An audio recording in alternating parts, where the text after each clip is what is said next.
A moment of silence followed by the serenity prayer. God, grant me the serenity to accept the things I cannot change, the courage to change the things I can, and the wisdom to know the difference. Thy will, not mine, be done. When we retire at night, we constructively review our day. Were we resentful, selfish, dishonest, or afraid? Do we owe an apology? Have we kept something to ourselves which should be discussed with another person at once? Were we kind and loving toward all? What could we have done better? Were we thinking of ourselves most of the time? Or were we thinking of what we could do for others, of what we could pack into the stream of life? But we must be careful not to drift into worry, remorse, or morbid reflection, for that would diminish our usefulness to others. After making our review, we ask God's forgiveness and inquire what corrective measures should be taken. On awakening, let us think about the 24 hours ahead. We consider our plans for the day. Before we begin, we ask God to direct our thinking, especially asking that it be divorced from self-pity, dishonest, or self-seeking motives. Under these conditions, we can employ our mental faculties with assurance. For after all, God gave us brains to use. Our thought life will be placed on a much higher plane when our thinking is cleared of wrong motives. In thinking about our day, we may face indecision. We may not be able to determine which course to take. Here we ask God for inspiration, an intuitive thought or a decision. We relax and take it easy.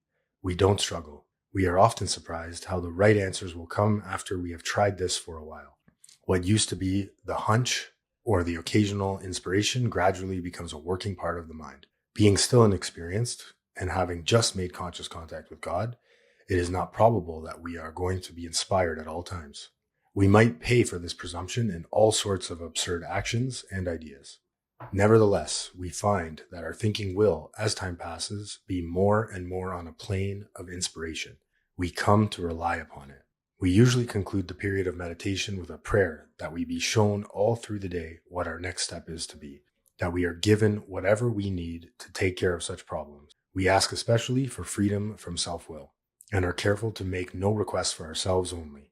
We may ask for ourselves, however, if others will be helped.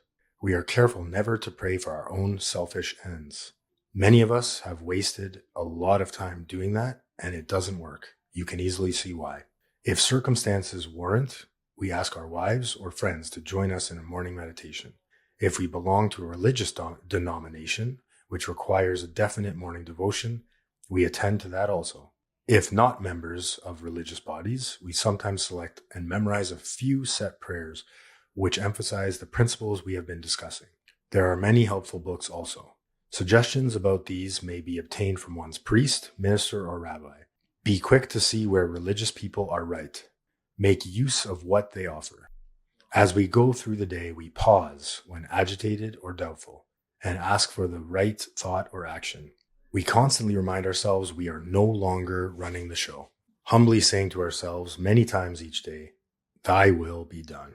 We are then in much less danger of excitement, fear, anger, worry, self-pity, or foolish decisions. We become much more efficient.